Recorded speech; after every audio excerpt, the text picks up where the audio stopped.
હાલો ભાવિ શિક્ષકો, રાધે રાધે. તો 11,000 વિદ્યાસહાયકની ભરતીમાં આપણે જે વિડીયો બનાવી રહ્યા છીએ એમાં ઘણા મિત્રોની કમેન્ટ હતી કે મેડમ એફએમએલ ક્યારે આવશે ને રોસ્ટર ક્યારે આવશે ને પ્રથમ તબક્કામાં સંભવિત મેરિટ કેટલું રહેશે ને કઈ તારીખ હશે ને એ બધા જ પ્રશ્નના આપણે અહીંયા જવાબ આપવાની કોશિશ કરીશું. તો સૌપ્રથમ તો વિડીયોને લાઇક કરી દેજો, ચેનલને સબસ્ક્રાઈબ કરી દેજો અને આપણી સાથે બન્યા રહીજો. શું કામે કે કોઈ પણ નવી અપડેટ આવશે એટલે તરત જ તમને વિડીયો બનાવીને જાણકારી આપીશું આપણે, અને સંપૂર્ણ ભરતી પ્રક્રિયા પૂરી થઈ જાય ત્યાં સુધી તમને દરેક માહિતી અહીંયા મળતી રહેશે.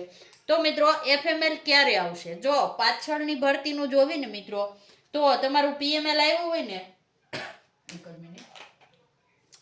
પીએમએલ આવે ને પછી 20 થી 25 દિવસ, કેટલા 20 થી 25 દિવસની અંદર તમારું એફએમએલ આવતું હોય છે. પણ પહેલા જગ્યા આપી દીધી હોય છે રોસ્ટર મુજબ, પણ આ વખતે આપણે કેવું થયું છે કે હજી રોસ્ટર મુજબ જગ્યા બાકી છે. શું છે? જગ્યા બાકી છે. હવે ઘણા મિત્રોને એમ થશે તો પહેલા એફએમએલ આવશે કે રોસ્ટર આવશે? મિત્રો અત્યારે આપણે તે પહેલાના વિડીયોમાં પણ કીધું હતું કે આ બંને સાથે આવી શકે. શું આવી શકે? સાથે આવી શકે. શું કામ આમ કહીએ છીએ?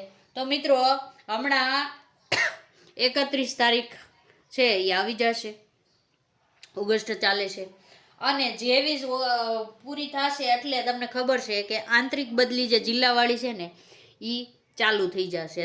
અને પરિપત્ર પણ શિક્ષણ સંઘે કરેલો છે કે હમણાં રજાઓ આવે છે એટલે આને રજાઓ પૂરી થાય પછી આંતરિક બદલી કેમ કરવામાં આવે. પણ મિત્રો ઘણા મિત્રો એમ કહેતા હતા કે આંતરિક બદલી કેમ ને રોસ્ટર ને હું લેવા દેવા. તો મિત્રો રોસ્ટર મુજબ જગ્યા એટલે જિલ્લાવાર કેટેગરી વાઇઝ જ્યાં જ્યાં જગ્યા ખાલી છે ને એ તમારું લિસ્ટ આવી જશે રોસ્ટર મુજબ.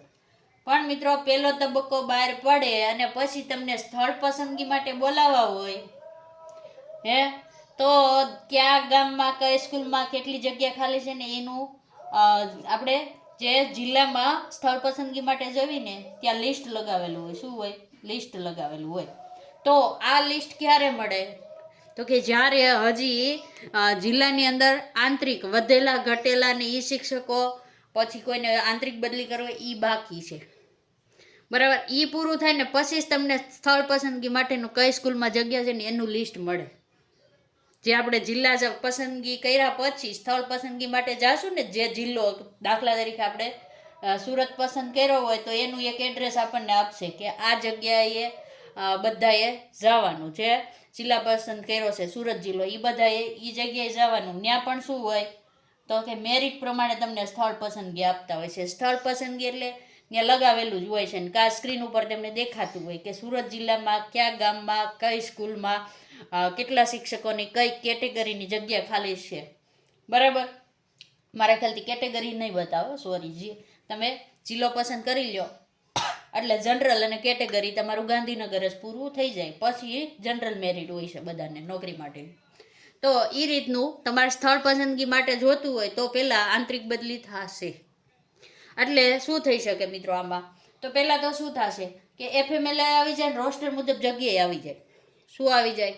આ બંને આવી જશે. આ પ્રક્રિયા થતી રહેશે જ્યાં લગીને આપણે જિલ્લો પસંદ કરી લેવું ને ત્યાં લગીનમાં સ્થળ પસંદગી પૂરી થઈ જાય. એટલે પછી જિલ્લા લેવલે જે જગ્યા ખાલી હોય ગામમાં એ લિસ્ટ તો પછી તમારે જરૂર પડે. પહેલાં શું જરૂર પડે? રોસ્ટરમાં કેટલી જગ્યા છે ને એ ફાઇનલ આવી ગયું. કારણ તમને ખબર છે જિલ્લા બદલીનો કેમ્પ એક બાકી હતો, એ પણ એક દિવસનો હતો જે 24 તારીખ પછી બદલી હતી, એ પણ પૂરો થઈ ગયો છે અત્યારે. એટલે રોસ્ટર તો હવે સમજી લો ને તૈયાર જ છે. કયા જિલ્લામાં કેટલા શિક્ષકોની ઘટ છે ને મહેકમ મંજૂર થઈ ગયું છે. એટલે રોસ્ટર અને એફએમએલ છે ને બે તમારું સાથે આવી શકે અથવા એકાદ બે દિવસ આગળ પાછળ થઈ શકે. શું કામ એમ કહીએ છીએ કે કા પહેલાં રોસ્ટર આવે અથવા તો એફએમએલ આવીને રોસ્ટર આવે 1 થી 2 દિવસ, અને જો સરખું અને બધું રેડી જ છે તો બંને એક જ દિવસે વેબસાઇટ ઉપર અપલોડ થઈ જાય. અને ઘણા મિત્રો આપણને કહેતા હતા કે રોસ્ટર મુજબ જગ્યા આવે ને ત્યારે વિડીયો બનાવશું. તો મિત્રો જેવી જ આપણી વેબસાઇટ ઉપર રોસ્ટર મુજબ જે જગ્યા બતાવતા હોય ને, જે જિલ્લો બતાવ્યો હોય પછી એની કુલ જગ્યા બતાવી હોય પછી ઓપન ને કેટેગરી વાઇઝ જગ્યા બતાવેલી હોય એ બધાનો જ આપણે ડિટેલમાં વિડીયો પણ બનાવશું એક, બરાબર. તો તો આ બંને સાથે આવી શકે. અને સંભવિત એફએમએલ ક્યાં સુધીમાં આવી શકે મિત્રો? તો તમારું સપ્ટેમ્બરના પહેલા વીકમાં. ક્યારે? ઓગસ્ટ હાલે ને? હા, સપ્ટેમ્બરના પહેલા વીકમાં તમારું એફએમએલ આવી શકે. અને મિત્રો હવે તમને એમ થશે તો એફએમએલ આવશે પહેલા વીકમાં, પછી તો કે જેવું જ તમારું એફએમએલ આવશે ને એવું જ તમને એની સાથે જિલ્લા પસંદગીની તારીખ આપશે, અથવા તો વેબસાઇટ ઉપર 2-3 દિવસના ગાળામાં તમને જિલ્લા પસંદગી માટેની તારીખ આપી દેશે. જિલ્લા પસંદગીની તારીખ આપશે. અને જે એવા તમારા લોગિંગ કરશો એટલે કોલ લેટર નીકળવાનું ચાલુ થશે.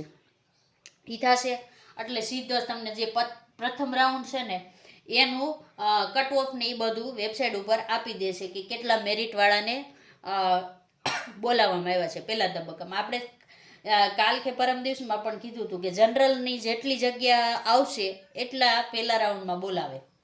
પહેલા તબક્કામાં કેટલાને બોલાવે? તો કે જનરલમાં જેટલી જગ્યા આવશે ને મિત્રો એટલા લોકોને બોલાવે, એથી વધારે બોલાવે. સોરી, દાખલા તરીકે જનરલમાં 41% લખી 41 સંખ્યા આવી તો એમાં 500 થી 1000 પ્લસ કરીને હાલવાની, એટલા વધારેના બોલાવે, 500 કે 1000. એટલે સમજી લ્યો ને 5000 કે 5500 ને પહેલા તબક્કામાં બોલાવશે. અંદાજિત છે હો મિત્રો. અને જેવા તમને 5000 ને જાહેર રજાના દિવસ સિવાય પહેલા તબક્કામાં બોલાવશે. અને પહેલા તબક્કાનું જો મિત્રો જોઈએ તો અંદાજિત મેરિટ છે ને આપણને 69 કે એની ઉપરનું રહી શકે. 69 કે એના પ્લસ, એટલે કે તમારે 70 થી 69 ની વચ્ચે ગણીને ચાલવાનું. પહેલા રાઉન્ડમાં પહેલા તબક્કામાં મેરિટ કેટલે સંભવિત અટકી શકે હો. પછી 500 પ્લસ માઇનસ થાય એ તમારે જોવાનું, જેટલા વધારે બોલાવે એટલા. પણ સંભવિત આપણે 69 સુધીનું કહીએ છીએ. કેટલું કહીએ છીએ? 69 સુધી આવી શકે. પછી આમાં પણ કેટેગરીનું અલગ અલગ આવતું હોય છે. એ આપણે જ્યારે આવશે ને ત્યારે ડિટેલમાં વિડીયો બનાવશું. તો હવે તમને એમ થશે કે પ્રથમ તબક્કામાં સંભવિત જિલ્લા પસંદગી ક્યારે થશે? તો મિત્રો એ પણ તમારી સંભવિત તમે ગણો ને તો સપ્ટેમ્બરમાં જ. જેવું તમારું સપ્ટેમ્બરમાં આપણે અંદાજ લગાવીએ તો 5 રજા આવે છે મિત્રો. 5 સપ્ટેમ્બરે મારા ખ્યાલથી આઠમ આવે છે, એટલે એ રજાઓ તમને નડવાની છે. 28 તારીખ અને 28 તારીખ પછી મારા ખ્યાલથી 2-3 તારીખથી પાયસમ સહિત સાયતમ આઠમ ને નોમની રજા છે. પારણા નવમી સુધી રજા હોય મિત્રો. અને આ બધી જાહેર રજા છે તો એ તમને નડશે. 5 સપ્ટેમ્બરે મારા ખ્યાલથી શિક્ષક દિન છે, પણ તે દી લગભગ જન્માષ્ટમી છે. બહુ ખ્યાલ નથી, મેં કેલેન્ડર નથી જોયું એટલે અંદાજે જ કહું છું. તો તમારે સમજીને ચાલવા કે તમારું એફએમએલ છે ને મિત્રો 11-12 તારીખની આજુબાજુ આવશે. 11-12. શું કામ એમ કહું છું કે આમાં મિની વેકેશન આવી જાય તમારે આઠમનું. નહીં તો અઠવાડિયાની શનિ રવિને બધું ગણશો, રક્ષાબંધન ગણશો, એ બધી રજાઓ તમને નહીં તો અહીંયા 10 દિવસની રજા આવશે વચ્ચે. આજથી ગણી લ્યો ને, આજ 24 તારીખ છે, આજથી ગણો એટલે 28 તારીખની આવે, શનિ રવિની આવશે. પછી પાછી પાંચમથી તમારે નોમ સુધીની આવશે. ત્યાં પાછું મારા ખ્યાલથી 5 દિવસની રજા હોય, પછી શનિ રવિ આવી જશે એટલે એટલી રજા ગણી લેવાની. અને તમને ખબર છે સરકારી કામમાં જાહેર રજા હોય છે, બરાબર. તો 11 થી 12 તારીખ સુધી તમારું એફએમએલ આવી શકે. જો જલ્દી કરે તો 31 તારીખ લગીનમાં પણ આપી શકે. શું કામ એમ કહીએ છીએ કે 28ની રજા છે એટલે 28 તો નહીં આવે, તો 29, 30, 31માં પણ આવી શકે. પણ કેટલી વાંધાવરજી થઈ છે ને એના ઉપર પણ આધાર રાખે છે. તો પ્રથમ તબક્કામાં તમને છે ને મિત્રો સપ્ટેમ્બરમાં બોલાવી શકે. જેવું તમારું એફએમએલ આવે એવી જ તમારી જિલ્લા પસંદગી માટેના કોલ લેટર નીકળશે અને તરત તમને બોલાવવા મળશે. પછી જો 200 ને બોલાવે છે કે 300 ને બોલાવે છે કે 400 ઉમેદવારને ડેઈલી બોલાવે, એ પ્રમાણે તમારે અહીંયા જોવું પડે કે 5000 ને પહેલા તબક્કામાં બોલાવે હોય 200 લેખે રોજે 200 ને બોલાવે તો કેટલા દિવસ ચાલશે પ્રક્રિયા, બરાબર. તો એ રીતે અહીંયા જગ્યા આવે એટલે તમને ખબર પડશે. અને જેટલા દિવસ જિલ્લો પસંદ થાય પછી તમને સ્થળ પસંદગી મળતી હોય છે. બધાને પહેલા તબક્કામાં જેટલાને બોલાવ્યા હોય એટલા બધાનો જિલ્લો પસંદ થઈ જાય ને પછી તમને સ્થળ પસંદગીની તારીખ મળતી હોય છે. તો વેબસાઇટ ઉપર પણ આવે અને અથવા તમે જ્યારે જિલ્લો પસંદ કરવા જાઓ ને ત્યારે તમને જિલ્લા પસંદગીનું લેટર આપશે, જે તમે યુટ્યુબમાં કે ક્યાંક જોજો, વિડીયોમાં તમને જડી જશે. ત્યારે એમાં તારીખ લખેલી હોય છે, નહીં હોય તો વેબસાઇટ ઉપર અપડેટ આવશે. હવે મિત્રો, ઘણા મિત્રોનો કોમેન્ટમાં પ્રશ્ન આવે છે કે પૂછે છે કે મેડમ દિવાળી પહેલાં હાજર કરી દેશે? તો મિત્રો, જો આપણી ગણતરી પ્રમાણે સપ્ટેમ્બરમાં હાલ્યું તો પહેલાં રાઉન્ડવાળા રહ્યા ને, જે મિત્રો આ પ્રથમ રાઉન્ડવાળા, એને દિવાળી પહેલાં હાજર કરી શકે.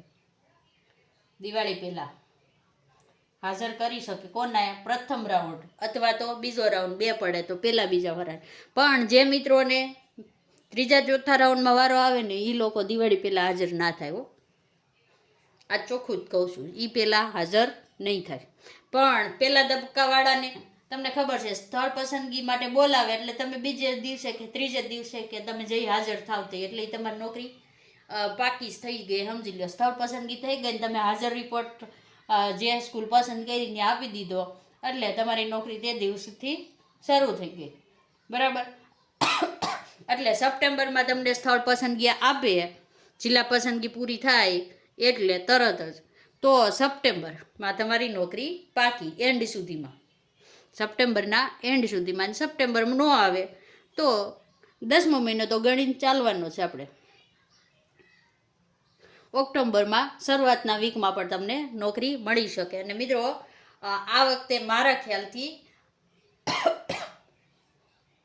નવેમ્બર મહિનામાં લગભગ દિવાળી છે. ક્યારે છે? નવેમ્બરમાં દિવાળી છે, 11મા મહિનામાં છે. શું કામ? આલખેરે એક મહિનો, જેઠ મહિનો છે, એ વધારે હતો, એટલે કે અપર મહિનો વધારે હતો, એટલે દિવાળી થોડી પાછળ છે.